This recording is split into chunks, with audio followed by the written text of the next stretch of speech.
And as you heard there, gents, he's coming to win. This is a life-changing opportunity for him. AJ's a big boy, isn't he? Because I interviewed Kristian Prenga, and he was massive, and AJ looks like he's got a couple of inches on him, Darren. Look, Prenga fancies this, he really does. When you've got a record that he does, he's always going to believe that he can knock out his opponent. But AJ's locked in. Yeah. He really fancies this, and I love the motivation. The motivation is to win. He loves winning. He still gets that buzz from getting his arm raised at the end. And look, this is seek and destroy, Tony. It is. I mean, it's one thing saying it, it's another thing doing it. And do you know what? Kristian Prenga's going to look at Anthony Joshua's career, and he's going to dissect him and look for the weaknesses. And he has shown weaknesses in the past. Even though it's a tune-up, heavyweight boxing with a guy who can throw a right hand. After what AJ went through, he did not look great against Jake Paul, in spite of what you said, Malik. And I think that's partly because he had a lot of pressure on him. He didn't want to get caught with something stupid and lose to Jake Paul. It's a nightmare scenario. Right. But then surviving a car accident where two of your close friends don't survive the accident, you can't underestimate the kind of emotional damage that's done.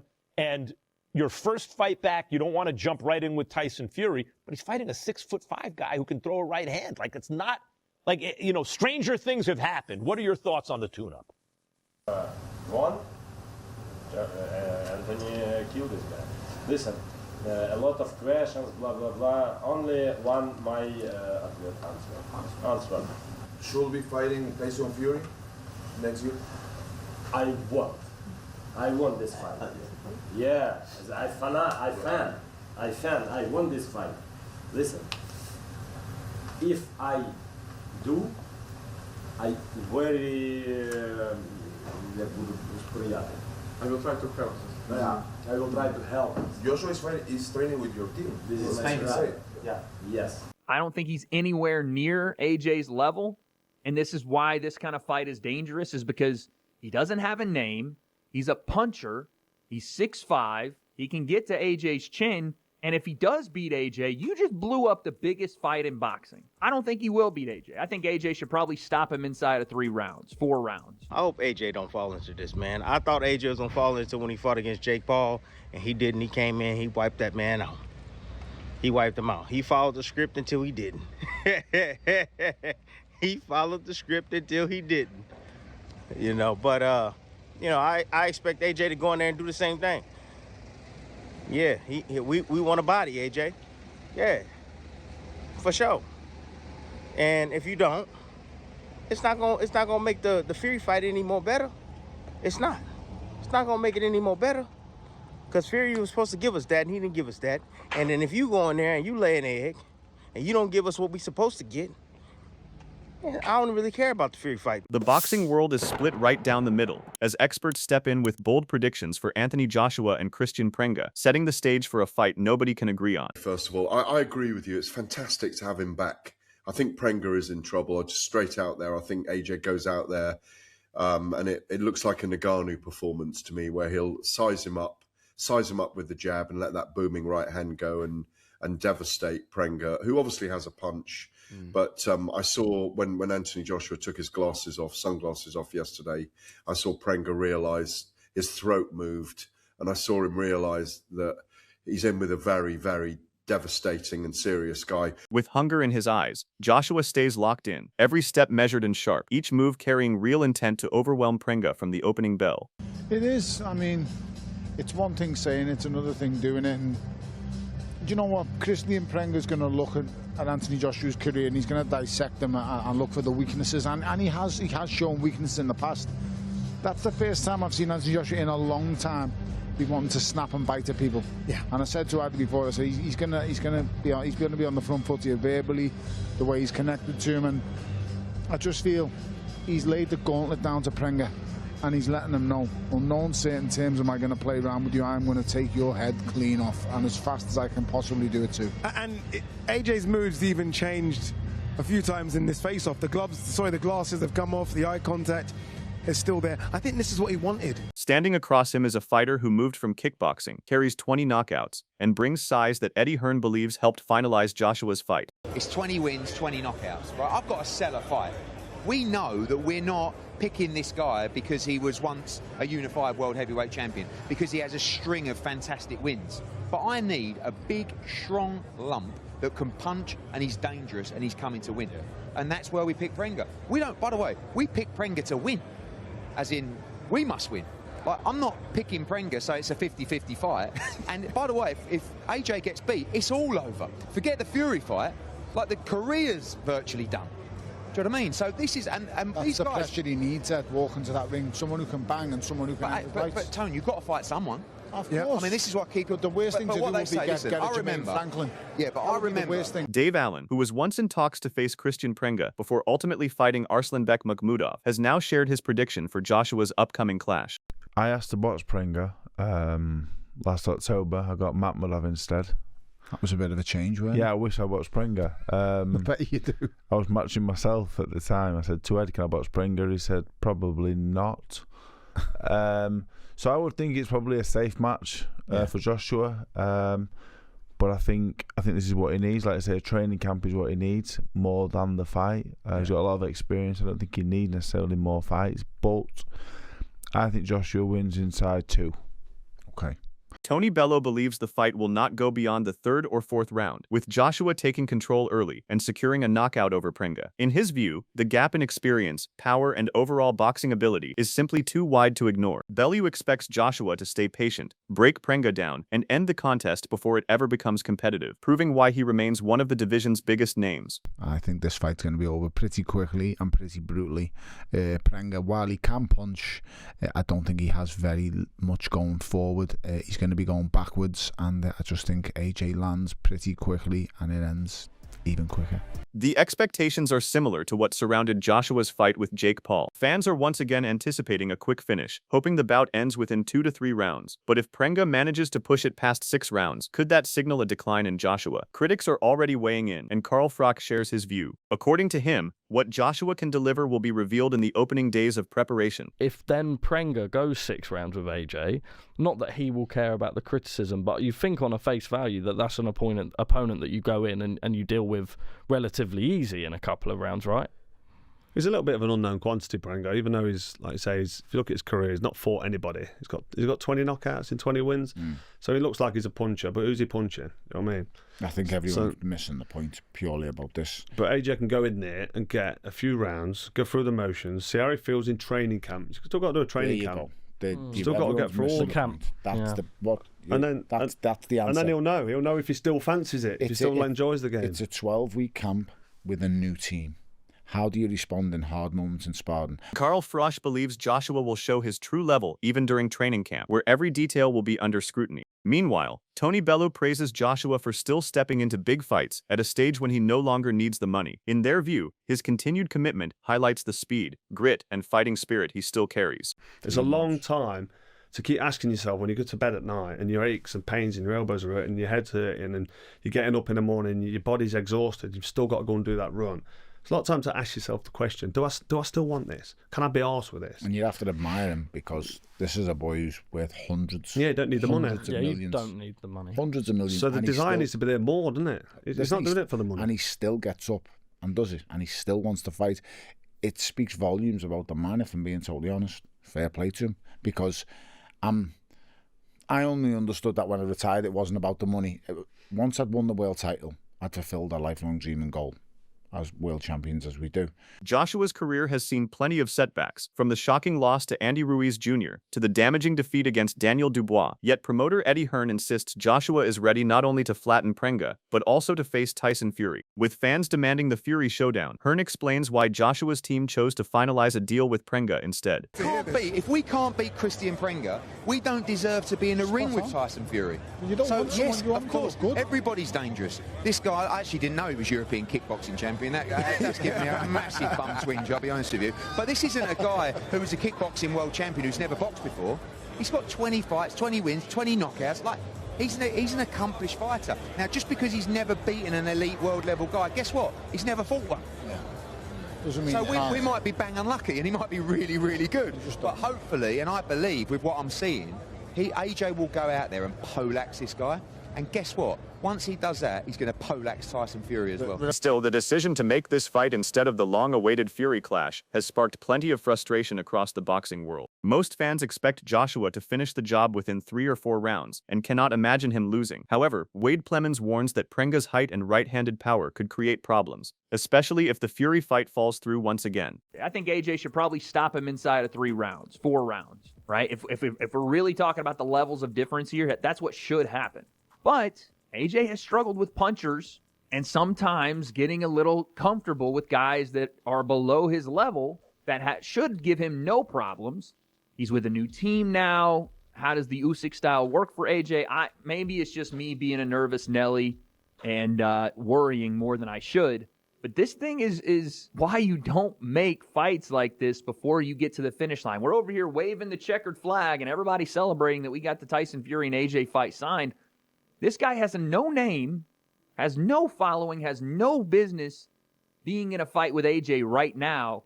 And here comes the biggest concern. Joshua has struggled in the past against powerful punchers, especially opponents who did not fit his usual height range. In those fights, he looked uncomfortable, and critics questioned the durability of his chin. Wade Plemons fears Prenga could expose those same weaknesses. At the same time, preparations are in full swing, and Joshua's supporters are also backing a fighter who has recently gone through a serious personal tragedy. And he's a puncher. It's heavyweight. Anyone. And I'm not even trying to sell you the fight. I'm just saying anyone can get knocked out. And we've seen AJ come in lackadaisical and be obliterated by people that shouldn't be knocking him out. Daniel Dubois, even the Andy Ruiz fight, get a little comfortable in the pocket, and all of a sudden he's in a position he shouldn't be in, and it's upset city. And listen, I don't want to be a person that sounds insensitive to AJ's accident, and him even boxing at all at this point is a fantastic win for the sport, and it's honestly, it shows his fortitude, it shows his grace and his class after a horrific accident. This is where the most shocking warning comes from Team Prenga. Manager Keith Sullivan claims they have no intention of going the full 12 rounds and are preparing to finish Joshua much earlier. To make that happen, Prenga has brought in heavyweight sparring partners to sharpen his game. Sullivan also says they plan to exploit the same weakness Wade Plemons pointed out by making Joshua uncomfortable. Amazed at how heavy-handed and what a hard puncher he is and how much of a beating they've been taking in sparring. So we don't need 12 rounds. We don't need 1,000 punches. We just need 1 or 2 good punches on AJ's jaw to get him uncomfortable. And we've seen it time and time again. When he gets hit in the right spot, he gets out of his comfort zone and loses control. And once we get him to that place, KP can step in and take over the fight. It's a really risky fight for Anthony Joshua. And let's look at it from the other perspective. If KP is all the stuff that these naysayers say that he is, and he doesn't have a good record and he doesn't have the skill, talent, and whatever, why on earth did Anthony Joshua's team present a fighter such as KP to him? Despite Joshua's stardom and clear favoritism going into this matchup, the concerns continue to grow around him. Even Max Kellerman believes a powerful 6-foot fighter with 20 knockouts has the tools to trouble Joshua. While many dismiss Prenga's resume as unimpressive, Malik Scott points to one of his notable victories over a fighter from their own camp. We're not comparing AJ, Cotto, and Arturo Gatti as the same type of fighters in general. That's not what we're doing. But we're saying what you can expect from these kind of fighters. When you see a Miguel Cotto fight, you can expect to see action. You can expect to see vulnerability on his side and his opponent's side. Arturo Gatti, you can expect to see action. So this is what me and Max mean. We mean when you watch AJ fight, you know it's going to go one way. For sure, you're going to get your money's worth.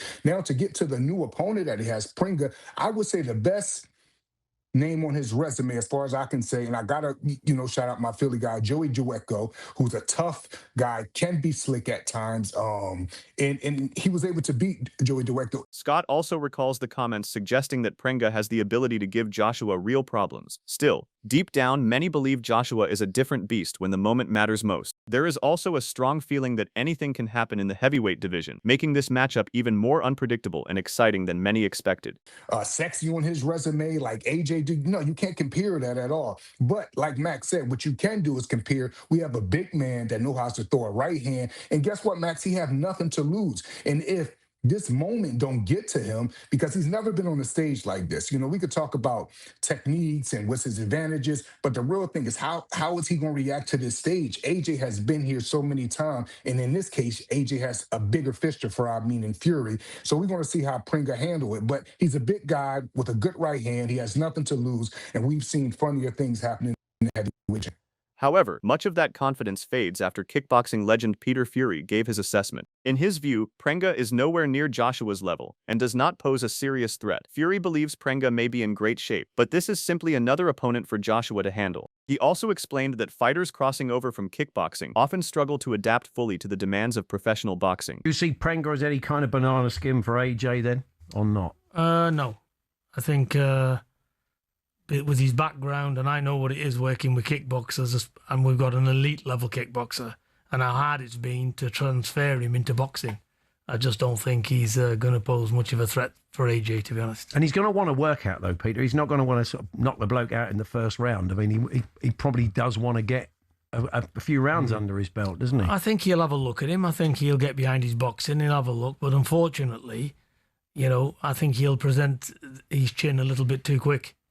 Right. And somebody with AJ's power, he's got destructive power. So Joshua versus Fury may be happening much later than fans originally hoped, long after many believed both men were at their absolute best. Even so, excitement has not faded. Supporters still see it as one of the biggest fights boxing can deliver, and many believe a convincing win over Prenga is the perfect step for Joshua before finally making that long-awaited showdown become a reality. As soon as that shot lands, it's over.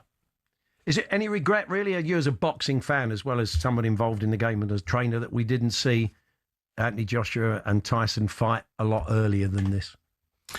Yeah, but there's politics in boxing that's beyond our control, and at least better late than never. So at least we're seeing it. But is it a little bit too late? It probably is.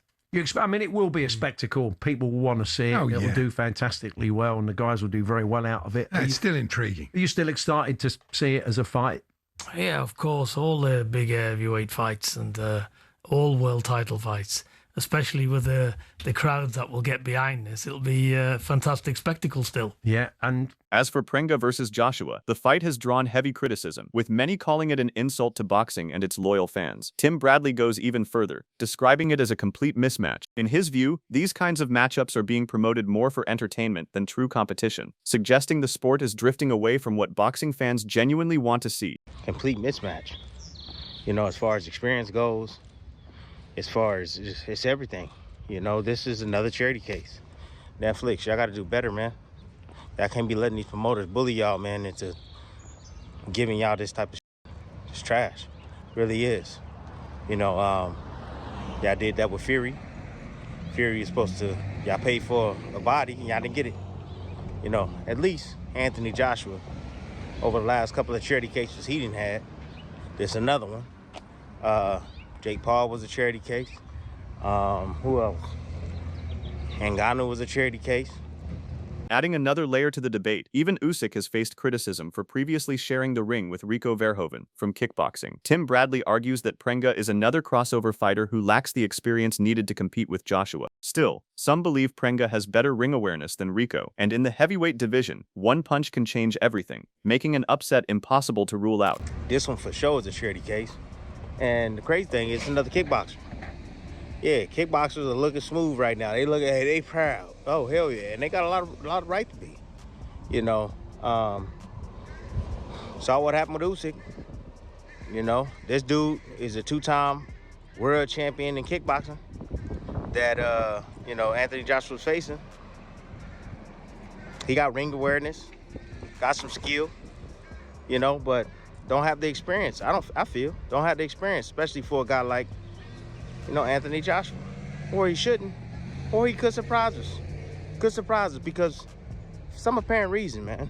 You know, these guys, they don't get up for these names. Furthermore, Tim Bradley has some clear advice for Joshua. He believes Joshua should take the fight straight to Prenga, instead of waiting on the outside. At the same time, he must avoid getting caught by Prenga's dangerous right hand. Bradley also urges Joshua to keep constant pressure, create openings in Prenga's defense, and force mistakes before landing his own decisive shots.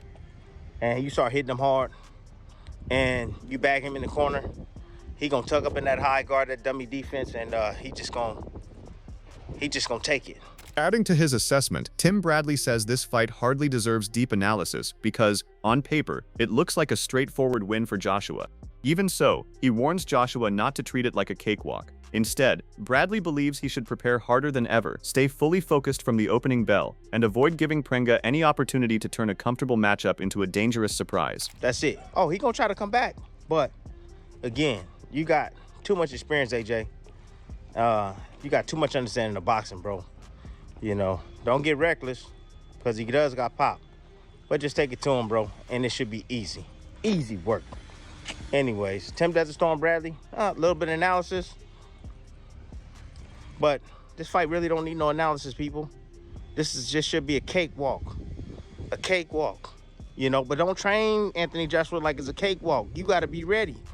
Again, because anything can happen inside that damn ring. On the other hand, those closest to Joshua describe a fighter completely locked into his schedule, with no days off from training. Aid Oladipo points to that dedication as a clear sign of Joshua's mindset. According to him, Joshua looks lean, motivated, and fully committed. His sharp physique and relentless work ethic reflect a man determined to prove he is ready for whatever challenge awaits him inside the ring. You know when Jake Paul kind of dragged him down a little bit to 245 pounds, and I think Jake Paul thought that was a good idea. It was a bad idea because all of a sudden AJ looked even more destructive, and he looks around that weight already. Looks like he's in shape, like he's in camp, doesn't want to leave camp, only left camp to do this press conference. And he was very happy to speak about Tyson Fury. Normally, fighters are like, oh, let me deal with what I've got to deal with first, and then, but he's like, no, very happy. If Fury wants to come to Jeddah, where this fight will be taking place, then let's do it. Obviously, Fury has a fight, I think, the week after, so he's not going to come, but I think he's got all these sights on Fury and just wants to get a bit of ring rust, another training camp with this team, and get rid of this guy Prenga. On the other side, Team Prenga is arriving with plenty of confidence. They have openly claimed they can knock Joshua out and have spent their camp studying every possible weakness in his game. Even with that belief, Simon Jordan and other guests admit one reality remains impossible to ignore. No matter how confident Prenga's camp feels, they recognize they are stepping in against a far bigger name and proven force in Joshua. It's the heavyweight division. Anything can happen. Yeah. Good afternoon, Keith. Hope you're well, mate. But yeah, I agree with you in some extent that it is a massive opportunity for Kristian Prenga, for sure. But you must admit that he is at a lot lower level than Anthony Joshua. He's never competed at that sort of level. Anthony Joshua knows what he's going in with here. Your guy is very heavy-handed, yes, but from the footage that you've seen online from him, he doesn't he's not mixed, and he doesn't seem to be at that level as Anthony Joshua, and I suppose that's where this is all coming from. It's a calculated gamble from Joshua's side of things because they want a test of some sort. Will Joshua prove the experts right with another dominant knockout? Or can Prenga pull off the upset that shocks the entire boxing world? The answers are just around the corner. Drop your final prediction in the comments and tell us who you think walks away victorious. If you enjoyed this breakdown, make sure to like the video, subscribe to the channel, and turn on notifications so you never miss the latest boxing updates.